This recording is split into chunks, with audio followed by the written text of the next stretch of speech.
Ladies and gentlemen, a very, very good evening to you, very warm welcome to what is the fourth of the Society of Antiquaries of Scotland's series of international conferences.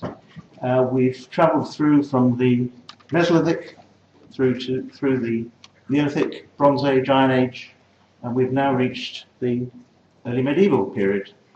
So I'm very pleased to be able to welcome you all this evening. I'm Alan Saville, by the way, in case any of you don't know, and I'm currently the president of the Society of Antiquaries of Scotland. There's just a few notices, quite a few notices actually, that I've got to read out before we can get underway this evening.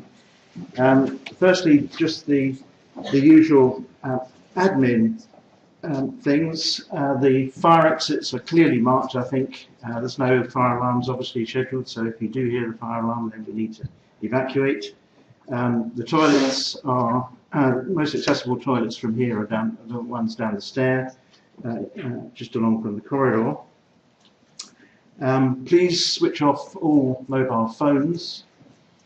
We are recording the whole of the conference this weekend, so it would be very unfortunate if we got interrupted by your telephone messages. We have sponsors for this conference, and obviously I'm very pleased to be able to name who those sponsors are. That's Historic Scotland, the Forestry Commission Scotland, Glasgow Museums, the Royal Society of Edinburgh, where we are this evening, the Royal Commission on the Ancient and Historical Monuments of Scotland, Northlight Heritage, Arcas Cultural Heritage Limited, SUARC, Guard Archaeology, AOC Archaeology Group, the Glenmorangie Company, and the Strathmartin Trust. So thank you very much to all of those sponsors for this weekend's conference. Now there are a couple of changes to the programme, last minute changes I'm afraid, which you might want to make a note of. Firstly, on Saturday afternoon, the first lecture of the afternoon, there's a last minute cancellation, I'm afraid, from Professor France Hughes, who's unfortunately been taken ill. But we do have a last minute replacement for him, and we're very, very grateful to Dr. Heather Pulliam of the University of Edinburgh for being able to step in at short notice and give a presentation to us. So thanks very much to her. And then on the Sunday morning, again through illness, where are we? Oh yes, Sunday morning. Anyway, can't find where it is on Sunday morning. But on Sunday morning, apparently Dr. Andrew Jones was meant to be speaking. He's no longer able to come because he's been taken ill. He was due to be starting at 10 o'clock on Sunday morning.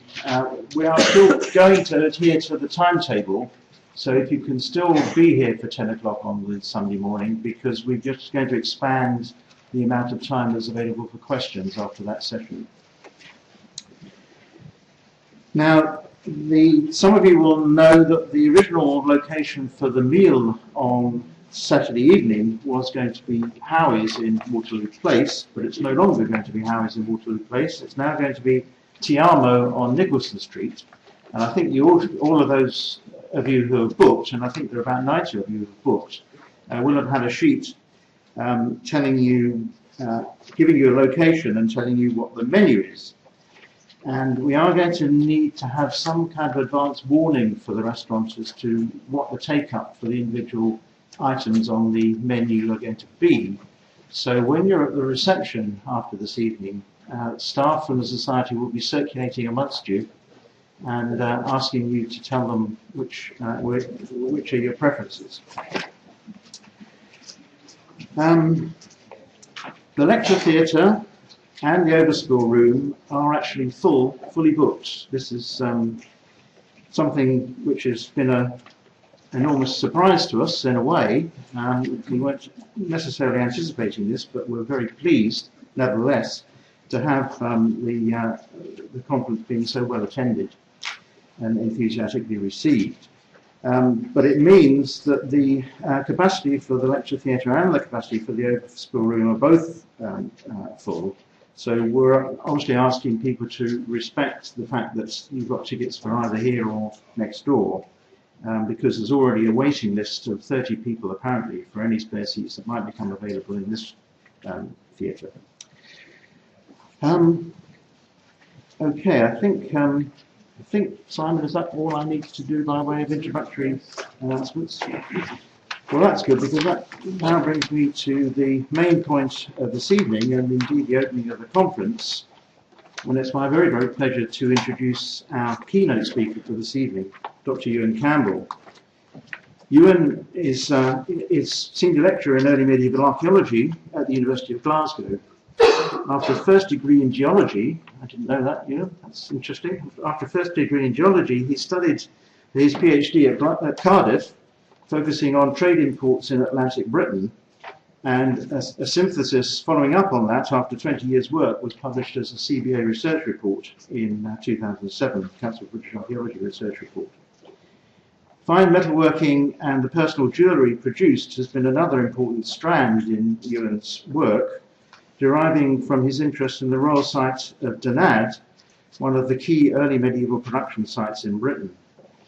He's produced over 50 specialist reports on early medieval artefacts, with particular emphasis on Scottish material, including reports on material from the early medieval monastic sites at Tarbert and Whitehall. He's a long-standing interest in ceramics of the Long Iron Age and has produced a synthesis of the Scottish evidence. He's also particularly interested in theoretical aspects of the relationship between material culture and identity, at what is a period of very fluid political and economic dynamics, as we'll come to see over the course of this weekend, I suspect. Another major strand of his research relates to the broader aspects of the transition in Scotland from a kin-based society to an incipient medieval state, and this has involved him in interdisciplinary inquiry into the origins of the Scots and has produced a radical reinterpretation of the historical and linguistic evidence, which was published in 2001. Other work has looked at literacy in the period and aspects of royal inauguration, and currently Ewan is a co-director of the Strathearn Environs and Royal Forteviot, or SURF project, a major 10-year multi-period survey, field school and excavation project, which some of you will have heard various people giving talks on. Well, can I now invite Dr. Ewan Campbell to give his keynote lecture this evening to us to open the conference. The title is Peripheral Vision, Scotland in Early Medieval Europe. Ewan.